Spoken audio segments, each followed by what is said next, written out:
नमस्कार। बायोलॉजी की दुनिया में एक बार फिर स्वागत है। सोचिए जरा, हमारे चारों तरफ ये जो लाइफ है कितनी डाइवर्स है। मतलब एक छोटी सी चींटी से लेकर वो विशाल ब्लू व्हेल तक, है ना। और फिर वो माइक्रोस्कोपिक बैक्टीरिया जिन्हें हम देख भी नहीं सकते, उनसे लेकर वो ऊंचे ऊंचे पेड़, ये सब मिलकर बनता है हमारा लिविंग वर्ल्ड।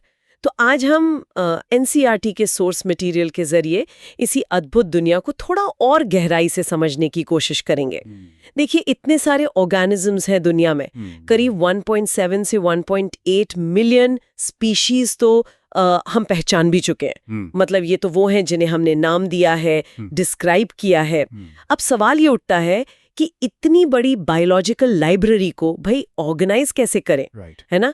कैसे हर जीव को उसकी सही जगह दें और ये समझें कि वो दूसरों से कैसे रिलेटेड है। तो आज का हमारा मिशन यही है, पहले तो इस लिविंग वर्ल्ड की डाइवर्सिटी को अप्रिशिएट करना, और फिर जीवों को आइडेंटिफाई करने, उनका नेमिंग करने जिसे नॉमेनक्लेचर कहते हैं, और उन्हें ग्रुप्स में बांटने यानी क्लासिफिकेशन के साइंटिफिक तरीकों को समझना।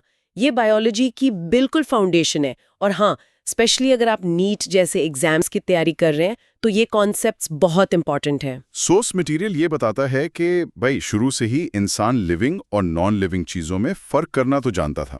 कुछ चीजों से शायद डरता था, कुछ की पूजा भी करता था। पर साइंस का सवाल थोड़ा टेक्निकल है। मतलब व्हाट इज लाइफ, ये जानने से ज्यादा कि लाइफ का पर्पस क्या है, वो एक फिलोसॉफिकल क्वेश्चन हो गया। साइंस ये समझने की कोशिश करती है कि लिविंग को नॉन लिविंग से अलग क्या बनाता है। वो कौन सी कैरेक्टरिस्टिक्स हैं, कौन से प्रोसेसेस हैं जिनके आधार पर हम कहते हैं कि हाँ, ये चीज जिंदा है। एग्जैक्टली, साइंस डिस्क्रिप्टिव है, वो कैरेक्टरिस्टिक्स देखती है। और चलिए इसी डाइवर्सिटी से शुरू करते हैं। ये जो आपने कहा ना 1.7 से 1.8 मिलियन स्पीशीज जो हमें पता है, ये तो जैसा सोर्स कहता है शायद सिर्फ आइसबर्ग का टिप है। साइंटिस्ट का तो अनुमान है कि टोटल स्पीशीज तो कहीं ज्यादा हो सकती हैं, शायद करोड़ों में। हर जंगल, हर तालाब, यहाँ तक कि मिट्टी के हर कण में हो सकता है कोई नई स्पीशीज छुपी बैठी हो। अरे बाप रे, मतलब हम अभी भी अपनी ही प्लेनेट की लाइफ को पूरी तरह से जानते ही नहीं है। इसी वास्ट वैरायटी को बायोडाइवर्सिटी कहते, सही कहा ना। बिल्कुल, बायोडाइवर्सिटी यानी धरती पर मौजूद जीवों की कुल संख्या और उनके प्रकार, number and types of organisms present on earth. और जैसा सोर्स में भी लिखा है, ये कोई स्टैटिक नंबर नहीं है। नई जगहों पर और यहां तक कि पुरानी जगहों पर भी जब ध्यान से देखा जाता है तो नए ऑर्गेनिजम्स लगातार आइडेंटिफाई हो रहे हैं। ये एक्सप्लोरेशन तो चलता ही रहता है। अच्छा, तो ठीक है, इतने सारे ऑर्गेनिजम्स हैं। अब सोचिए, जैसे आम का ही एग्जाम्पल लें। हमारे यहाँ आम कहते हैं, कहीं शायद कैरी कहते होंगे, कहीं कुछ और। मतलब एक ही देश में इतने सारे नाम हो सकते हैं। तो फिर पूरी दुनिया में अलग अलग साइंटिस्ट अगर बात करना चाहें तो कितना कन्फ्यूजन हो सकता है। हाँ बिल्कुल, इसी कंफ्यूजन को दूर करने के लिए जरूरत महसूस हुई एक स्टैंडर्ड सिस्टम की, जिसे कहते हैं नॉमेनक्लेचर। इसका मतलब है हर ऑर्गेनिज्म का एक यूनिक साइंटिफिक नाम जो पूरी दुनिया में वैलिड हो और सिर्फ उसी ऑर्गेनिज्म के लिए इस्तेमाल हो। लेकिन हाँ, नाम रखने से पहले ये बहुत ज़रूरी है कि उस ऑर्गेनिज्म को ठीक से पहचाना जाए, यानी उसकी आइडेंटिफिकेशन की जाए और उसे करेक्टली डिस्क्राइब किया जाए। तभी तो पता चलेगा कि हम किस जीव की बात कर रहे हैं। अच्छा, तो आइडेंटिफिकेशन पहले, फिर नॉमेनक्लेचर, राइट। अब ये जो साइंटिफिक नेम्स हैं, इनके रूल्स कौन बनाता है? क्या कोई इंटरनेशनल बॉडी है? हाँ बिल्कुल, इसके लिए अग्रीड प्रिंसिपल्स और क्राइटेरिया हैं जो इंटरनेशनल बॉडीज तय करती हैं। प्लांट्स के लिए है international code for botanical nomenclature यानी ICBN, और एनिमल्स के लिए है international code of zoological nomenclature यानी ICZN। ये कोड्स रूल्स और गाइडलाइंस देते हैं ताकि नेमिंग प्रोसेस कंसिस्टेंट रहे, यूनिवर्सल रहे। ये कोड्स ये इंश्योर करते हैं कि हर ऑर्गेनिज्म का सिर्फ एक ही वैलिड नाम हो और वो नाम किसी और ऑर्गेनिज्म के लिए इस्तेमाल ना हो। और नाम रखने का सबसे कॉमन सिस्टम कौन सा है? मैंने कैरलस लिनियस का नाम सुना है इसके कंटेक्स्ट में। हाँ, आपने बिल्कुल सही सुना। सबसे वाइडली एक्सेप्टेड सिस्टम है बाइनोमियल नॉमेनक्लेचर, जिसे कैरलस लिनियस ने पॉपुलराइज किया था। बाइनोमियल जैसा नाम से ही पता चल रहा है, दो नाम। इसमें हर ऑर्गेनिज्म के साइंटिफिक नाम के दो कंपोनेंट्स होते हैं। आप इसको ऐसे समझ सकती हैं जैसे हम सबका एक फर्स्ट नेम होता है और एक सरनेम। कुछ वैसा ही कॉन्सेप्ट है ये। अच्छा, जैसे आम का साइंटिफिक नाम है मैंगीफेरा इंडिका, तो इसमें दो पार्ट्स कौन कौन से हुए? बहुत अच्छा एग्जाम्पल है। या मैंगीफेरा जो है वो है जेनेरिक नेम यानी जीनस का नाम, और इंडिका जो है वो है स्पेसिफिक एपिथेट जो उस पर्टिकुलर स्पीशीज को बताता है। तो ये दो पार्ट नेम मैंगीफेरा इंडिका मिलकर आम की स्पीशीज को यूनिकली आइडेंटिफाई करता है। और मैंने सुना है कि इनको लिखने के भी कुछ खास रूल्स होते हैं। सोर्स में इटैलिक्स, अंडरलाइन, कैपिटल लेटर्स ऐसी कुछ बातें लिखी हैं। हाँ, कुछ यूनिवर्सल रूल्स हैं बाइनोमियल नोमेनक्लेचर के जो फॉलो करने होते हैं ताकि यूनिफॉर्मिटी बनी रहे। पहला, ये नाम जनरली लैटिन ओरिजिन के माने जाते हैं और इसलिए प्रिंट में हमेशा इटैलिक्स में लिखे जाते हैं। अगर आप हाथ से लिख रहे हैं तो जीनस और स्पीशीज नेम दोनों को सेपरेटली अंडरलाइन करना होता है। अच्छा, अलग अलग अंडरलाइन करना है, ठीक है। हाँ, दूसरा रूल, नाम का जो पहला वर्ड है यानी जेनेरिक नेम वो हमेशा कैपिटल लेटर से शुरू होता है और जो दूसरा वर्ड है स्पेसिफिक एपिथेट वो स्मॉल लेटर से शुरू होता है, चाहे वो प्रॉपर नाउन ही क्यों ना हो। जैसे मैंगीफेरा इंडिका में एम कैपिटल है पर आई स्मॉल है। और तीसरा, कभी-कभी स्पेसिफिक एपिथेट के बाद संक्षेप में उस साइंटिस्ट का नाम ऑथर भी लिखा जाता है जिसने उस स्पीशीज को सबसे पहले डिस्क्राइब किया था। जैसे आम के केस में लिखते हैं मैंगीफेरा इंडिका लिन। यहाँ लिन का मतलब है लिनियस, जिन्होंने इसे सबसे पहले डिस्क्राइब किया था। Got it. तो ये सिस्टम कंफ्यूजन दूर करता है और साइंटिफिक कम्युनिकेशन को क्लियर और प्रिसाइज बनाता है। अब नाम तो रख दिया, ठीक है, लेकिन ये 1.8 मिलियन नाम और उनके फीचर्स, इनको याद रखना, इनके बारे में पढ़ना, ये तो प्रैक्टिकली इम्पॉसिबल लगता है।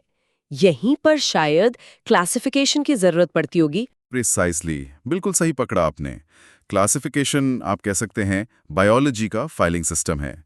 ये वो प्रोसेस है जिससे हम ऑर्गेनिजम्स को उनकी सिमिलैरिटीज और डिफरेंसेस के आधार पर, खासकर इजीली ऑब्जर्वेबल कैरेक्टर्स के आधार पर कन्वीनियंट ग्रुप्स या कैटेगरीज में बांटते हैं। जैसे हम लाइब्रेरी में अलग अलग सब्जेक्ट्स की बुक्स को अलग अलग शेल्व्स में रखते हैं ना, कुछ वैसा ही। जैसे हम plants, animals, dogs, cats, insects, इन ग्रुप्स को तो आसानी से पहचान लेते हैं। इन साइंटिफिक कैटेगरीज को क्या कहते हैं? इन कैटेगरीज के लिए जो साइंटिफिक टर्म है वो है टैक्सा, सिंगुलर टैक्सॉन। टैक्सॉन मतलब किसी भी रैंक की टैक्सोनॉमिक कैटेगरी। ये जानना इंपॉर्टेंट है कि टैक्सॉन किसी भी लेवल की कैटेगरी को रिप्रेजेंट कर सकता है। जैसे एनिमल्स एक टैक्सॉन है, मैमल्स भी एक टैक्सॉन है और डॉग्स भी एक टैक्सॉन है। ये सब टैक्सा हैं पर अलग अलग लेवल्स पर।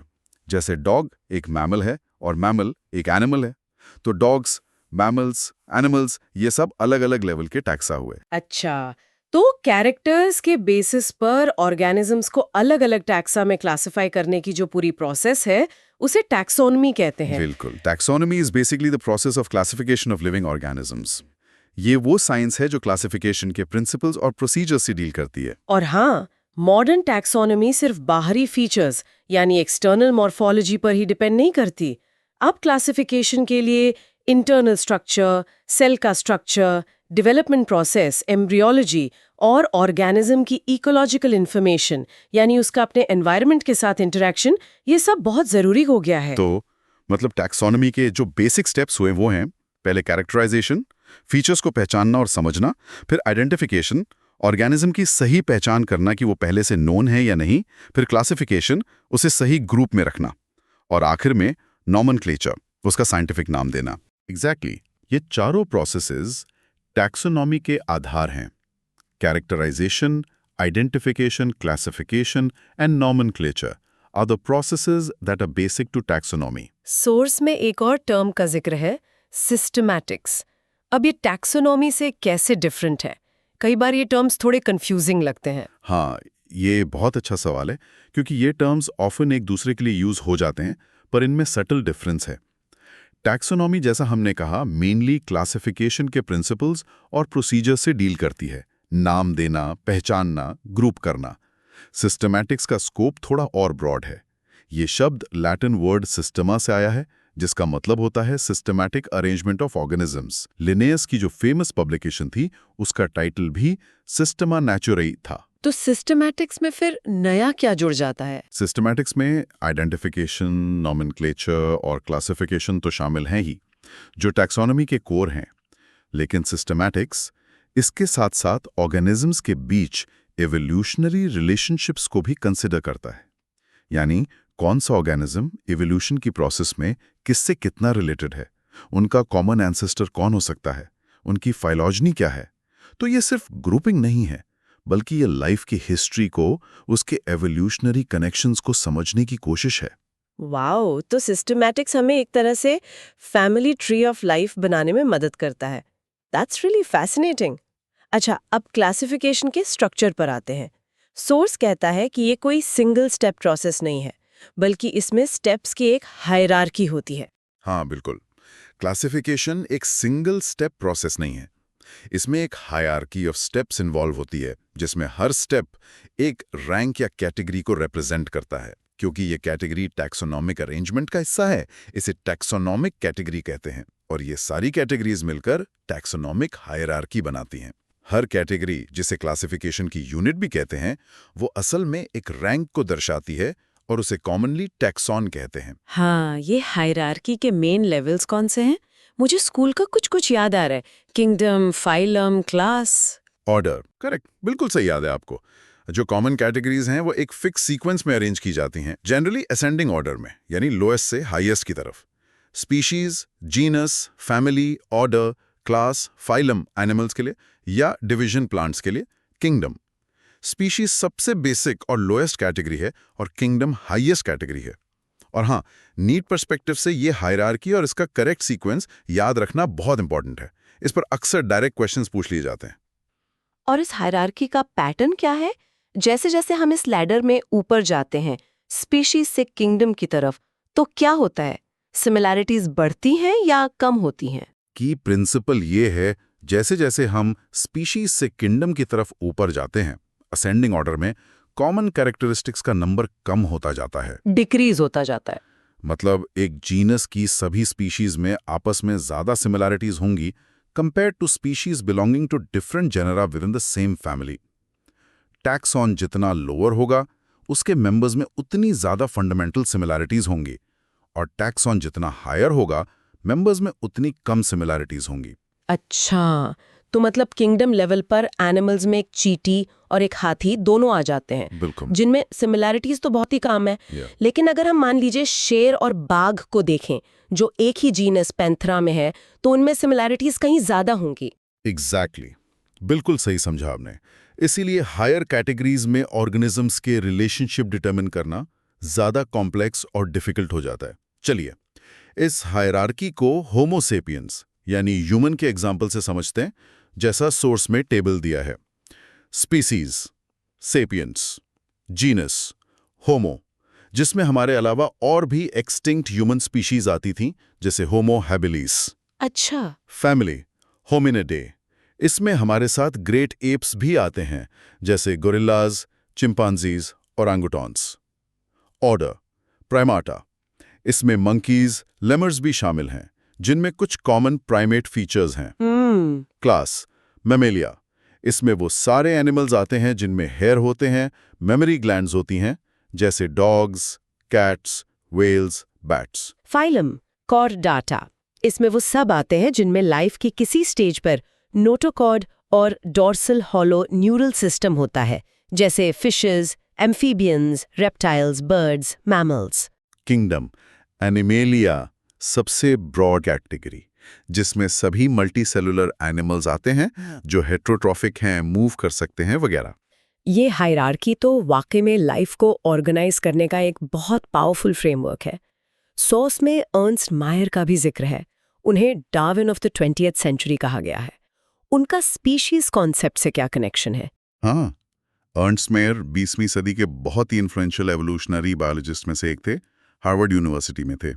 उन्होंने बायोलॉजिकल स्पीशीज कॉन्सेप्ट को डेवलप और पॉपुलराइज करने में बहुत बड़ा रोल निभाया। ये कॉन्सेप्ट कहता है कि स्पीशीज ऐसे ऑर्गेनिजम्स का ग्रुप है जो आपस में नेचुरली इंटरब्रीड कर सकते हैं और फर्टाइल ऑफस्प्रिंग प्रोड्यूस कर सकते हैं, और वो दूसरे ऐसे ग्रुप से रिप्रोडक्टिवली आइसोलेटेड होते हैं। उनका काम स्पीशीज डाइवर्सिटी की ओरिजिन को समझने और एवोल्यूशन को टैक्सोनॉमी से जोड़ने में बहुत क्रूशियल था। उन्हें बायोलॉजी के 3 सबसे प्रेस्टीजियस प्राइजेस मिले थे, जिन्हें ट्रिपल क्रॉन ऑफ बायोलॉजी कहते हैं: the Balzan prize, the international prize for biology और द क्रॉफोर्ड प्राइज। तो मेयर ने हमें स्पीशीज को सिर्फ दिखने में सिमिलर ऑर्गेनिजम्स के ग्रुप के तौर पर नहीं, बल्कि एक रिप्रोडक्टिव यूनिट के तौर पर देखने में मदद की। हाँ, बिल्कुल। और ये अंडरस्टैंडिंग सिस्टमैटिक्स के लिए बहुत इंपॉर्टेंट है, क्योंकि सिस्टमैटिक्स में हम एवोल्यूशनरी रिलेशनशिप्स की ही तो बात कर रहे हैं। चलिए, तो आज के इस सारी बातचीत को फटाफट समराइज करते हैं। हमने देखा कि ये जो लिविंग वर्ल्ड है, इसमें अनबिलीवेबल बायोडाइवर्सिटी है। करीब 1.7 से 1.8 मिलियन नोन स्पीशीज है और शायद करोड़ों अभी अनडिस्कवर्ड है। हाँ, और इस डाइवर्सिटी को स्टडी करने लायक बनाने के लिए टैक्सोनॉमी बहुत ज़रूरी है। टैक्सोनॉमी में क्या क्या आता है? आइडेंटिफिकेशन, नॉमेनक्लेचर, जिसमें हमने बाइनोमियल नॉमेनक्लेचर देखा, लीनियस का दिया हुआ, जीनस, स्पीशीज, लैटिनाइज्ड, इटैलिक्स या अंडरलाइंड, ICBN, ICZN रूल्स के साथ। और क्लासिफिकेशन एक हायरार्की में होता है ना? Species, genus, family, order, class, phylum, division और किंगडम, जिसमें नीचे से ऊपर जाने पर कॉमन कैरेक्टर्स कम होते जाते हैं। और ये हायरार्की का सीक्वेंस नीट के लिए जरूर याद रखना है। बिल्कुल। और हमने ये भी समझा कि सिस्टमैटिक्स टैक्सोनॉमी से एक कदम आगे जाकर इवोल्यूशनरी रिलेशनशिप्स को भी देखता है, जिससे हमें लाइफ की इंटरकनेक्टेडनेस का, उसके इवोल्यूशनरी हिस्ट्री का पता चलता है।